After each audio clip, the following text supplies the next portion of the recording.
हम आपको आज एक बहुत ज़रूरी बात बताने जा रहे हैं, जिससे आपको आपके एक सवाल का जवाब मिल जाएगा।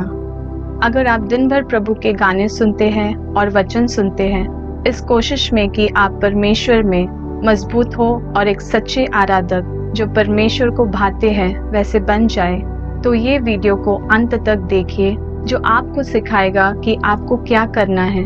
उससे पहले आप हमारे चैनल को सब्सक्राइब करिए और बेल आइकन पर क्लिक करिए।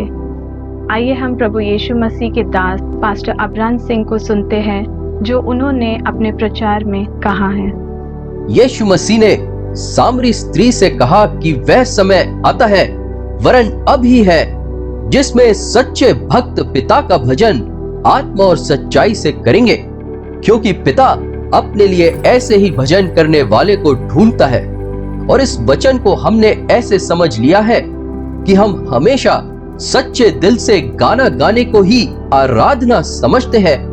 और इसीलिए हम देखते हैं कि कई पुरुष अपना काम करते करते गाने लगाते हैं अपने कानों में और सुनते रहते हैं। ड्राइविंग करते करते जब भी मौका मिले वो उसी में मगन रहते हैं, परमेश्वर के गाने लगाते हैं, सुनते हैं। और कई महिलाएं हैं जो काम करते करते अपने किचन के अंदर या कभी भी कहीं काम कर रही हो तो परमेश्वर के गीत सुनती रहती है और जोर जोर से गाती रहती है। और इसीलिए हम देख रहे हैं कि आजकल ज्यादातर नई पीढ़ी जो है परमेश्वर के गीत बनाने और गाने में मशगूल हो गई है। परंतु फिर भी इतना गाना गाने के बाद भी, सुनने के बाद भी, उसमें मशगूल रहने के बाद भी मैंने कई लोगों को ये बताते हुए सुना है कि उनके पास अभी भी ये सवाल है कि वो इतने दिल से आराधना तो कर रहे हैं, परमेश्वर के गीत, वचन वगैरह सब सुन रहे हैं, लेकिन फिर भी उनके स्वभाव में जो उनका चिड़चिड़पना है, उनका उतावलीपना है, उसमें कुछ परिवर्तन नहीं आ रहा है, बल्कि कभी कभी और भी ज्यादा उनके स्वभाव में ऐसा कुछ हो जाता है, बात बिगड़ जाती है। फिर सच्चे दिल से इतनी आराधना करने के बाद भी, दिन भर गाने सुनने के बाद भी, वचनों को सुनने के बाद भी क्यों ऐसा होता है? इस आयत में जो आराधक के लिए ग्रीक शब्द इस्तेमाल हुआ है वो है प्रोस्कूनियो, जिसका असल मतलब होता है जमीन पे, घुटनों पे आकर के अपना सर जमीन पे टिकाना। और दूसरा एक मतलब यह भी होता है कि जमीन पे गिर करके आदर व्यक्त करना खुदा के लिए या मसीह के लिए। तो एक सवाल खड़ा हो जाता है कि जब हम गाना गा रहे हैं या गीत गा रहे हैं, सुन रहे हैं, वचनों को भी सुन रहे हैं और सोच रहे हैं कि हम दिल से आराधना कर रहे हैं, उस समय में क्या हम सच में ऐसा करते हैं? लेकिन हम तो हर जगह हर समय वर्शिप, आराधना करना चाहते हैं, हमारी इच्छा है। तो ऐसा कैसे कर सकते हैं कि प्रोस्कूनियो के जैसा ये बन जाए? हम हर जगह हर समय घुटनों पे तो नहीं रह सकते हैं मेरे प्रियो। फिर क्या हम गलत कर रहे हैं? आज तक सही तरीका क्या है जो परमेश्वर को भी पसंद आए और हमें एक सही आराधक बना दे और हमारे स्वभाव में भी सुधार आ जाए? इसके लिए हमको कुछ बातों को समझना जरूरी है।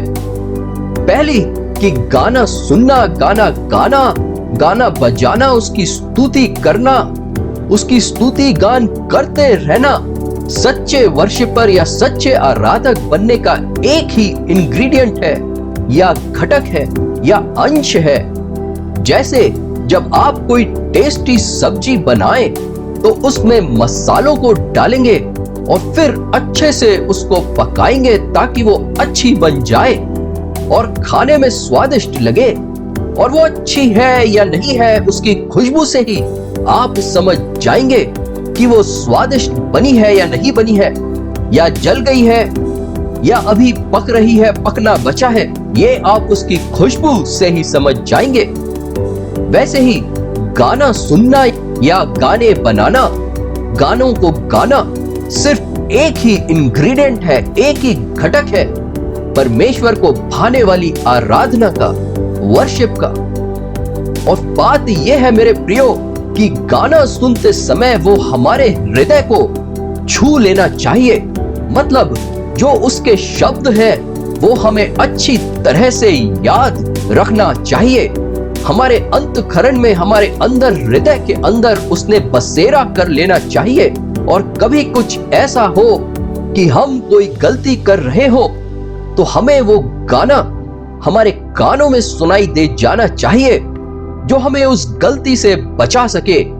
जैसे कि उदाहरण के तौर पर अगर हम कुछ ऐसा देख रहे हैं जो हमें नहीं देखना चाहिए तो हमारे दिमाग में वो गाना बज जाना चाहिए, हमारे कानों में वो गाना सुनाई दे जाना चाहिए। खबरदार छोटी आँख क्या देखती, खबरदार छोटी आँख क्या देखती, क्योंकि तेरा बाप आसमान से नीचे देखता प्यार से। सिर्फ गानों को सुनने के लिए ही मत सुनिए, वो एक जरिया आपका बन जाना चाहिए, आपको आपकी गलतियों से बचाने के लिए, पाप में गिरने से बचाने के लिए। और अब अगर आपके बलिदान की रेसिपी को आप खुशबूदार बनाना चाहते हैं, आपकी वर्शिप को, जिससे परमेश्वर आपको सच्चे आराधक का खिताब दे, तो याद रखें कि इसके साथ वचनों को पढ़ना और प्रार्थना को करना बहुत महत्वपूर्ण है। आपको वचनों को पढ़ना है, प्रार्थना को करना है और एक बात अपने जहन में बिठा लेनी है, याद रखना है, हमेशा हमको अपने परमेश्वर के लिए धन्यवादित रहना है, अपने हृदय को धन्यवादित हृदय करके धारण कर लेना है। और यही बातें हमारी सब्जी को, वर्शिप को टेस्टी बनाएगी मेरे प्रियो। और जब वो अच्छे से पक जाएगी तो उसकी खुशबू हमारे परमेश्वर पिता तक पहुंचेगी और वो आनंदित होंगे। परमेश्वर पिता को हमारे धन्यवादित हृदय की खुशबू पहुंचती है।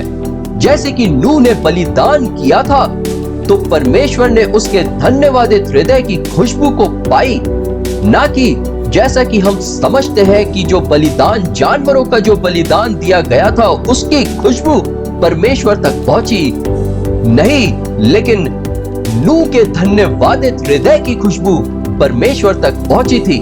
तो अब से आपके आत्मिक उन्नति के लिए स्तुति के गानों को तो दिन भर सुनिए, क्योंकि वो आपको बल देंगे। परंतु उसके साथ साथ वचनों को पढ़ना और प्रार्थना को करना, उसके वचनों पे मनन करना, गीत के बोलों को आपके आत्मिक लड़ाई के हथियार बना लेना और अपने धन्यवादित हृदय को हर हालात में बना करके रखना परमेश्वर के लिए, जो आपको धीरजवंत और समझदार बनाएगी और अपने आप ही आपको प्रोस्पुनियो के जैसा बना देगी, जहां आपको आभास होने लगेगा कि आप सच में परमेश्वर के सिंहासन के सामने पहुंच गए हैं और उनके सिंहासन की ग्लोरी, उनकी महिमा आपको घेर रही है। और आप महसूस करने लगेंगे कि आप घुटनों के बल और मुंह के बल गिर करके उनकी वर्शिप कर रहे हैं, आराधना कर रहे हैं।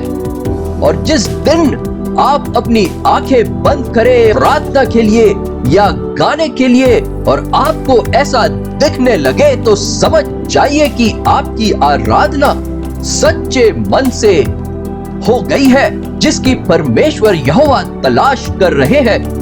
और यही आपके चिड़चिड़पने को भी दूर कर देगी, आपके गुस्से को ठंडा भी कर देगी और आपको धीरज देगी, जिससे आप सारी बातों को समझदारी से कर पाएंगे। मैं चाहता हूं कि हर एक कान जो अभी मुझे सुन रहे हैं वो सब उस मुकाम तक पहुंच जाए कि जब वो आंखें बंद करें वर्शिप करने के लिए, आराधना करने के लिए, प्रार्थना करने के लिए अपने सच्चे परमेश्वर की, तो अपने आप को परमेश्वर पिता के सिंहासन के सामने घुटनों के बल अपने मुंह को नीचे झुकाए, अपने सर को नीचे झुकाए, अपने आप को पाए और परमेश्वर की महिमा से आप घिर जाएं यीशु मसीह के नाम में। हम आशा करते हैं कि आज से आप परमेश्वर के सच्चे आराधक की श्रेणी में पाए जाएंगे। हमें कमेंट करके जरूर बताइए कि आप उस मुकाम पर पहुंच गए हैं जब आप आंखें बंद करें और आप परमेश्वर के सिंहासन के सामने अपने आप को पाए। आप अपनी गवाही हमसे जरूर शेयर करें। हम चाहते हैं कि आप उसकी सामर्थ्य में बढ़ते जाए, गाने सुनते सुनते अपने आप में सुधार लेते जाए, वचन सुनते सुनते अपने अंदर धीरज और सहनशीलता की आत्मा को मजबूत करते जाए और प्रभु में आप मजबूती से बढ़ते जाए। प्लीज सब्सक्राइब करना मत भूलिए और बेल पर क्लिक करना ना भूलिए।